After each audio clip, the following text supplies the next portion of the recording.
भारतीय संविधान जिंदाबाद। भारतीय संविधानाचा विजय असो, भारतीय संविधानाचा विजय असो।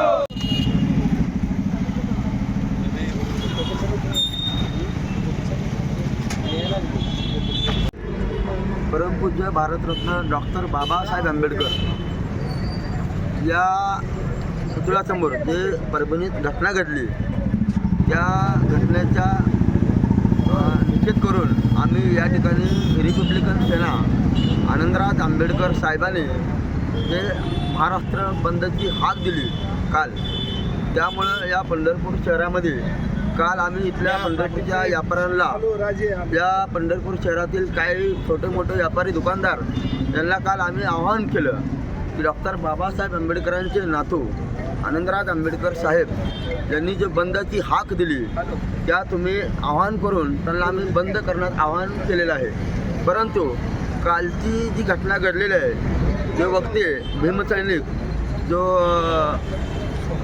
सोमनाथ सुर्वेंचे जो एक भीमसैनिक जो वकिलीची परीक्षा देत असताना आणि अतिशय हुशार असताना त्याचा घातपात केलेला आहे।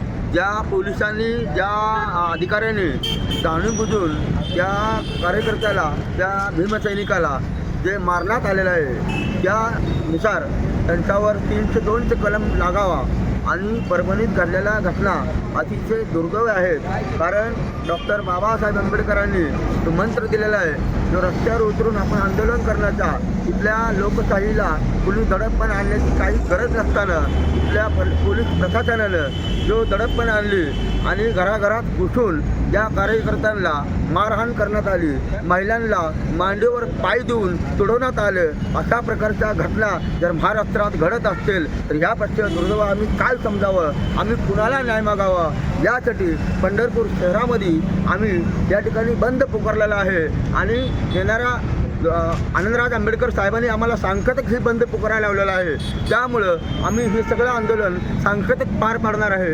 परंतु तिथल्या पोलिसांनी जे गुंडगिरी केलेलं आहे, ते परभणी जिल्ह्यामध्ये तिथल्या कार्यकर्त्यांना मारहाण केलेली आहे। अतिशय आम्हाला या घटनेचा वाईट वाटतं आहे। आम्हाला एवढंच सांगायचं आहे या निमित्तानं, जे शिकणारी मुलं आहेत त्यांना जाणून-बुजून त्यांच्यावर केसेस दाखल केलेले आहेत, त्यांच्यावर ज्या प्रकारची विनाकारण केसेस दाखल करून त्यांचं आयुष्य बर्बाद केलेलं आहे, ते कुठंतरी या BJP सरकारनं तिथल्या कार्यकर्त्यांना जी काही टार्गेट करायचं ठरवलेलं आहे, जी चळवळीतली काम करणारी कार्यकर्ते आहेत त्यांना टार्गेट करून त्यांचा जो करिअर खराब करायचं काम इथल्या महाराष्ट्र सरकारनं, पोलीस प्रशासनानं जे ठरवलं आहे ते कुठंतर थांबले पाहिजे।